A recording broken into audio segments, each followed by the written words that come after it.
संमोहनाचे प्रयोग मी सादर करत असताना माझ्या प्रयोगाला जाईल तिथे हमखास गर्दी खेचते. कारण अद्भुत, आश्चर्यकारक, थक्क करायला लावणारे आणि पोट धरून खळखळून हसायला लावणारे, 3 तास कसे गेले हे सुद्धा न कळणारे असे प्रयोग सादर करण्याचं सामर्थ्य माझ्यामध्ये आहे.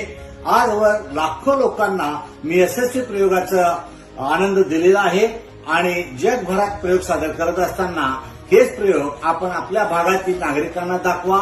विविध सण समारंभ अथवा विविध कार्यक्रमाच्या निमित्तानं आपण माझे संमोहनाचे प्रयोग आपल्या भागातील नागरिकांसाठी आयोजित करा आणि या अद्भुत, आश्चर्यकारक अशा प्रयोगाचा आपल्या भागातील नागरिकांना लाभ द्या. धन्यवाद.